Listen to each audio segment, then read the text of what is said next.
మన ప్రభువును రక్షకుడైన యేసుక్రీస్తు వారి నామములందరికీ వందనాలు. ప్రియమైన దేవుని బిడ్డలారా, దేవాది దేవుడు ప్రతి ఉదయకాలమున ఆయన వాక్యంతో మనల్ని పలకరిస్తూ ఉన్నాడు. ఆయన వాక్యంతో మనల్ని లేవనెత్తుతూ బలపరుస్తూ భద్రపరుస్తూ ఉన్నాడు. నిజంగా మనం ఎంత ధన్యులం ప్రియులారా.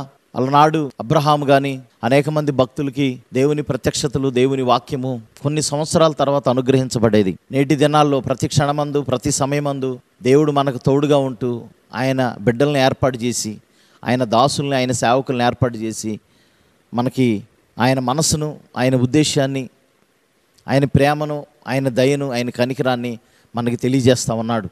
నిజంగా మనం ఎంత ధన్యులం ప్రియులారా. మరే ఉదయకాలాన్ని ఆయన వాక్యాన్ని ధ్యానించుకోవటానికి మనల్ని సిద్ధపాటు చేశాడు. ప్రియులారా, మనం వాక్యాన్ని ఆలకిద్దాం. ఈరోజు వాక్యాంశము సహనం యొక్క ప్రాముఖ్యత. సహనం అనగా ఏంటి? ఓర్పు అని అంటాం కదా. ఓర్పు అంటే ఓర్చుకోవటం. ఇప్పుడు మనకి ఏదన్నా ఒక దెబ్బ తగిలింది, తప్పదు, ఓర్చుకోవాలి. నాకు ఎందుకు దెబ్బ తగిలిందంటే కుదరదు కదా. అట్లాగే కొన్ని విషయాలు మనం సాధించాలంటే ఓర్పు అవసరం. భక్తులు, ప్రవక్తలు కానీ అనేక మంది వారు దేవుడు చేసిన వాగ్దానాల కోసం ఓరిమి అవసరమై ఉన్నదే అని అంటాడు. అందుకని యాకోబు రాస్తూ అంటాడు, యోబు యొక్క సహనమును గురించి మీరు విన్నారా అని అంటాడు. సహనం గురించి మనకు అర్థం కావాలంటే ఒకసారి యాకోబు రాసిన పత్రిక చూసుకుందాం. 5వ అధ్యాయము 7వ వచనం నుండి చదువుకుందాం. సహోదరులారా, ప్రభువు రాకడకు ఓపిక కలిగి ఉండుడి, చూడుడి. వ్యవసాయకుడు తొలకరి వర్షమును కడవరి వర్షమును సమకూడు వరకు విలువైన భూఫలము నిమిత్తము ఓపికతో కాచుకొనుచు దాని కొరకు కనిపెట్టును కదా అంటున్నాడు. ఒక వ్యవసాయం చేసేటటువంటి వ్యక్తి తను ఏం చేస్తాడు? తొలకరి వర్షం ఎప్పుడు వస్తుందా అని ఎదురు చూస్తూ ఉంటాడు. వర్షం స్టార్ట్ అవుతున్న అప్పుడు ఏం చేస్తాడు? విత్తనాలు తీసుకువెళ్ళి భూమిని చదును చేసి దున్ని ఆ తొలకరి వర్షం కురిసినప్పుడు విత్తనాలు జల్లుతాడు. జల్లి ఆ విత్తనాలు పంటకు వచ్చేంత వరకు ప్రియులరా తను ఎంతో సహనంతో ఎదురు చూస్తాడు. ఎదురు చూపే సహనం. ఇంకా విత్తనాలు వేసాను, పంట రాలేదని, మార్నింగ్ జల్లి సాయంత్రానికి పంట రాలేదని అనుకోవద్దు. దేవుడు కూడా మనల్ని ఆ రీతిగా సిద్ధపాటు చేస్తూ ఉన్నాడు. ఏ విజయాన్ని పొందుకోవాలన్నా, ఏది సంపాదించాలన్నా మన జీవితంలో సహనం అనేది చాలా ముఖ్యం. ఎప్పుడైతే వ్యవసాయదారుడు సహనాన్ని కలిగి ఉంటాడో భూఫలం అనేది పొందుకుంటాడు ఓపికతో ఎదురు చూసినప్పుడు. మనం కూడా ఇప్పుడు దేని గురించి కనిపెట్టాలి? ప్రభు రాకడ కొరకు మనం కనిపెట్టాలి. కాబట్టి మనకు సహనం అవసరమైనది. ఈ విధానంలో ఎన్నో శ్రమలు ఎదురవుతూ ఉంటాయి, ఎన్నో కష్టాలు ఎదురవుతూ ఉంటాయి. వాటినన్నింటినీ ఓర్చుకోవాలి. అందుకనే 2 కొరింథీ 1వ అధ్యాయం 4వ వచనంలో భక్తుడైనటువంటి పౌలు అంటాడు, దేవుడు మమ్మను ఏ ఆదరణతో ఆదరించుచున్నాడో ఆ ఆదరణతో ఎట్టి శ్రమలలో ఉన్నవారినైనను ఆదరించుటకు శక్తి గలవారమగునట్లు ఆయన మా శ్రమ అంతటిలో మమ్మను ఆదరించుచున్నాడు అని అంటున్నాడు. ప్రియమైన దేవుని బిడ్డలారా, ఇక్కడ మరి మా శ్రమ అంతటిలో మమ్మల్ని ఆదరించున్నాడు అంటే శ్రమంతటిలో కూడా, ప్రతి శ్రమలో కూడా, అనగా మీ శ్రమల్లో నేను పాలిభాగస్తుడు అంటున్నాడు దేవుడు. మీ బాధలో యావత్ బాధ నిందినవాడు అని అంటున్నాడు. కాబట్టి ఇక్కడ మనం గమనించాలి ప్రియమైన దేవుని బిడ్డలారా, ఈ శ్రమల్లో నుంచి కూడా దేవుడు మనల్ని తప్పించి మనకు తోడుగా ఉంటాడు. శ్రమలు అవసరమైనదండి. ఎందుకంటే పేతురు రాసిన పత్రికలు మనం చూస్తాం, క్రీస్తు శరీరమందు శ్రమపడెను, అట్టి మనసును మనం ఆయుధముగా ధరించుకోవాలంటాడు. కాబట్టి శ్రమలు కలిగిన జీవితం ఉంటేనే మనం ఆత్మీయంగా బలంగా ఎదగగలుగుతాం, ఉన్నతమైన శిఖరాలని అధిరోహించగలుగుతాం. ఎప్పుడు? శ్రమలు వచ్చినప్పుడే.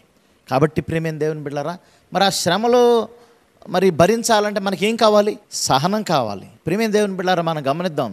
భక్తుడైన యోహోను పరలోకం యొక్క ప్రత్యక్షత, 2వ రాకడ గురించి కానీ, 2వ రాకడ అయిపోయిన తర్వాత అక్కడ ఏం జరగబోతుంది అనే విషయాల్ని మరి ఆయన రాయగలిగాడంటే ఆయన ఎంత ఓపిక కలిగి ఉన్నాడో చూడండి.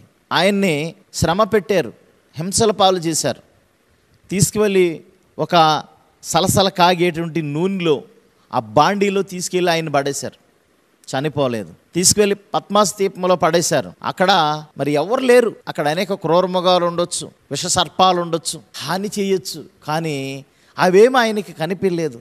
దేవుని ప్రత్యక్షత ఎప్పుడైతే అనుగ్రహించబడ్డాదో సంపూర్ణంగా దేవునిలో లీలమైపోయాడు. అలాంటి ఓపికను దేవుడు ఆయనకి ఇచ్చాడు. అందుకనే ప్రకటన 1:9-10 చెప్తాడు, మీ సహోదరుడును యేసును బట్టి కలుగు శ్రమల్లో రాజ్యములోను సహనములోను పాలివాడునైన యెహోవాను నేను దేవుని వాక్యము నిమిత్తమును యేసును గూర్చిన సాక్ష్యము నిమిత్తమును పద్మాసు ద్వీపమును పరవాసినైతిని. ప్రభు దినమందు ఆత్మవశుడై ఉండగా బోరా ధ్వని వంటి గొప్ప స్వరము నా వెనుక వింటిని అంటున్నాడు. చూడండి, ఇక్కడ ప్రియమైన దేవుని బిడ్డలారా, ఈ వాక్యంలో యేసును బట్టి కలుగు శ్రమల్లోనూ రాజ్యములోను సహనములోను పాలివాడునైనా అని అంటున్నాడు. పాలివాడంట వాటిల్లో. ఈ లోకంలో శ్రమలు కలుగుతాయని యేసుప్రభువు చెప్పారు, కాబట్టి ధైర్యంగా ఉండమన్నారు. అందుకని యోహోను 16:33 వచనంలో మనం చదువుకున్నట్టే, నా యందు మీకు సమాధానము కలుగునట్లు ఈ మాటలు మీతో చెప్పుచున్నాను. లోకములో మీకు శ్రమ కలుగును, అయినను ధైర్యం తెచ్చుకొనుడి, నేను లోకమును జయించి ఉన్నానని. కాబట్టి ప్రియమైన దేవుని బిడ్డలారా, లోకములో శ్రమలు కలుగుతాయి. మనల్ని అనేక మంది హింసన పాలు చేస్తారు. మరి యేసుప్రభువు చెప్పారు, మిమ్మల్ని మహాసభలకు అప్పగిస్తారని చెప్పాడు. నీటి వారి నీకు శత్రువులు అవుతారన్నాడు. ప్రియమైన దేవుని బిడ్డలారా, ఒక ఉన్నతమైన గొప్ప పిలుపులో మనం పాలిభాగస్తులు కావాలంటే ఈ కొద్ది కాలం ఉండేటువంటి శ్రమలను మనం ఖచ్చితంగా భరించక తప్పదండి. ఎందుకంటే పేతురు చెప్తాడు కదా, శ్రమలు ఎందుకు వస్తున్నాయి అంటే మీకు పరలోకంలో మెప్పు, మహిమ, ఘనత కలగటానికి శ్రమలు వస్తామని. కాబట్టి మనకు సహనం అవసరమైనది. సహనం యొక్క ప్రియమైన దేవుని బిడ్డల ప్రాముఖ్యతను మనం విన్నాం. కాబట్టి ప్రభువు రాకడ వరకు మనం ఓపిక కలిగి ఉందాం. మరి అనేక మందిని కూడా ఆ రీతిగా తీర్చిదిద్దుదాం. మన సహోదరులు ఏదైనా తప్పిదం చేసిన వారిని క్షమించి ప్రేమతో, సహనంతో వారిని మంచి దారికి తీసుకురావడానికి ప్రయత్నం చేద్దాం. ఆ రీతిగా మనం ప్రభు రాజ్యం విషయంలో మనం ఇంకా ముందుకు వెళ్తానికి కొనసాగుదాం. ప్రియులారా, దయచేసి ఎవరు కూడా మరి నిర్లక్ష్య వైఖరి అనేది చేయవద్దు. ఎందుకంటే ప్రభు మనల్ని ఏర్పాటు చేసుకున్నాడు కనుక లేఖనాలు తెలియజేస్తూ ఉంది. ప్రియమైన దేవుని బిడ్డలారా, ప్రకటన గ్రంథం 14:4 ఉంటుంది, మరణం వరకు నమ్మకం ఉండుము, నేను నీకు జీవ కిరీటం ఇస్తానని చెప్పారు. ఎప్పటి వరకు అంటున్నాడు? మరణం వరకు నమ్మకంగా ఉండమంటున్నాడు. సో మరణం వరకు నమ్మకంగా ఉన్నట్టే చూడండి, ఇక్కడ తెలియజేస్తూ ఉన్నాడు. ప్రియమైన దేవుని బిడ్డలారా, ప్రకటన 2:10 గమనించినట్టయితే, ఇదిగో మీరు శోధింపబడినట్లు అపవాది మీలో కొందరిని చెరలో వేయింపబోచున్నాడు.